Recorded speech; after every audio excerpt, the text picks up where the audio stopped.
amakosa 4 ukora igihe uri kwa uploadinga video kuri YouTube, bikaba byakugabanyiriza umubare wa views ndetse bikakugabanyiriza na subscribers yakagombye kwinjiza, ndetse bigatuma itagera kure nkaho wowe wumva reka turebere rero hamwe ayo makosa uko arane ukora akakubuza amahirwe yo kugira ngo video yawe irebwe nkuko bikwiye. Reka tujye ku mwanya wa mbere. Mbere na mbere aba YouTuber bagitangira akeshi ikibazo bakunda guhura nacyo nako ikosa bakunda gukora nuko babanza kwikina mbere yuko video itangira, babanza intro yabo bakabanza gusaba subscribe, like, share, comment, ariko ibyo ukurikije uko umubare munini w'abantu barebye amavideo cyangwa bayareba nawe ubwawe wihereyeho, iyo ugiye kureba video ufite amatsiko y'ikintu kibanza ese kugira ngo umenye ikintu kirimo imbere. Intro rero yakagombye kuba kimwe mu byavuzwe cyangwa muri content amasegonda ya mbere yakagombye kuba twatuntu duteye amatsiko turi muri video, ukabona gushyiraho ya intro yawe ndetse unabasaba subscribe. Ibyo byakagombye kuba ari byo byabanza, ariko wowe ubanza kwikina ndetse no gushyiraho ya intro yawe igamije gusaba subscribers, igamije kwamamaza channel, kandi si cyo umuntu aba yinjiye kuri channel yawe akeneye, ahubwo abakeneye kureba ikintu washyize kuri thumbnail, ikintu washyizeho mbese kugira ngo yumve koko niba ari byo. Rero iyo yumvishe intro inshamake za bya bindi birimo imbere biramunezeza cyane ndetse ntanarambirwe, yareba na ya intro ikomeje iyamamaza channel akavuga ati reka nihangane mbireba ariko imbere ndahasanga ibyo nkene. Icyo rero kikaba ari ikintu cya mbere kikosa rikorwa n'abantu bagitangira cyangwa abantu batazi uburyo umuntu yakwa-uploadinga video kuri YouTube n'uburyo yaba imeze kugira ngo ikundwe. Ikintu cya kabiri rero tugiye kurebera hamwe n'uburyo umuntu ya-uploadinga video.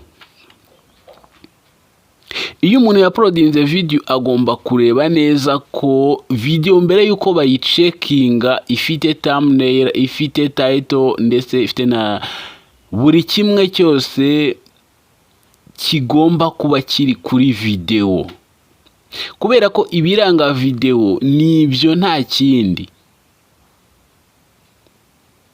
Iyo rero wa-uploadinze video bagatangira kuyicekinga, bakayicekinga, bamara kuyicekinga bakakubwira ko nta kibazo ifite, nyuma ugasubira inyuma ugashyiraho thumbnail, ugashyiraho title, ni ukuvuga ngo YouTube ibibona ko hari ikintu gihindutse kinini cyane.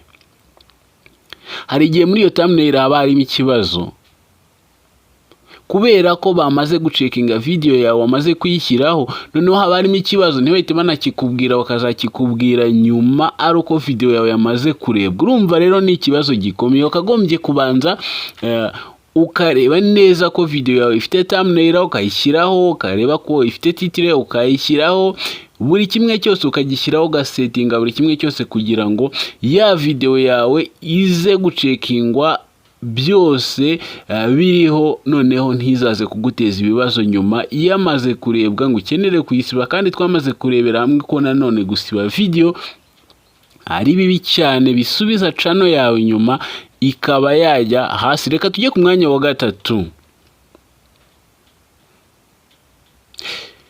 Hari abantu benshi bakora video ariko ndahamya neza ko ari abantu baba batabizi, ariko n'aba babizi bagerageze bakosore iri kosa kuko ni ikosa rikomeye cyane. Hari abantu ba-uploadinga video ntibagaragaze agace iherereyemo,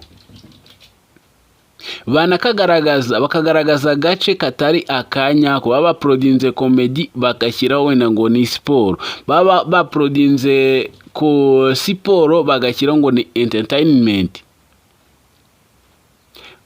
baba ba-uploadinze comedy ukabona bashyizeho ngo ni finance. Ni ikibazo. Hari uduce twishi twagiye dutegurwa na YouTube ugomba kuvivuraho, ukavuvura niba video iri muri ako gace iba igomba no kwamamazwa kuri babandi bareba ibijyanye na siporo, kuko YouTube iba ibazi, bifite ama email y'abantu, noneho umuntu ukunda gufata email yakayirebesha ibintu bijyanye na siporo. Rero iyo YouTube igiye gusharinga za video zawe washyizeho, ihita izerekeza kuri babandi bakunda kureba siporo, niba ari iya siporo wavivuyemo, niba ari iya filime naho nuko bigenda, niba ari entertainment naho nuko bigenda. Buri kimwe cyose YouTube ikwamamaza kubagira gute, kubakunda kureba ibyo bintu, kuko yo ubwayo iba ibizi. Igice cya kane tugezeho, ikosa rikorwa n'aba YouTuber bato ndetse n'abandi bose batari bamenye ibijyanye na YouTuber, n'uburyo ki baprodinga video kirajya gusa n'icyambere, ariko iyo bita file name ntibagire ikintu bandikaho. Ubundi YouTube iyo waprodinze video itanditseho kuri title yayo, nta na rimwe ibitizeye ko, iba yizeye ko iyo file name iba yayihaye ari iyo ngiyo yonyine. Rero iyo ugiye kuyihindura nyuma, ukayihindura ugashyiraho indi title kandi ya file name yayo iyifite, utayihinduye mbere yuko icekingwa kirayose n'icyambere, aba ari ikibazo gikomeye cyane. Rero gerageza niba waprodinze video yawe, umenye neza ko iyi video yawe uyaprodinze utari buze gusiba titre. Ntago byemewe kuba wasiba titre, kuko nusiba titre hari icyo uraba wikoreye kibi cyane. Banza urebe neza ko wanditse titre, usubiremo uceking urebe ko titre yanditse neza mbere yuko usohora video, kugira ngo ijye hanze, kugira ngo utaza kugira ikibazo cyo kuba wagira gute wasiba na titre yawe, ugasanga abantu wari wagize gute, wari wayisharinze, cyangwa abantu bose bari YouTube yari iragenda yisharingaho basanga titre yagize gute yahindutse, bikaba byakubyarira ikibazo. Reka ngushimire rero wowe wari udukurikiye, nakagaruka. Ciao ciao.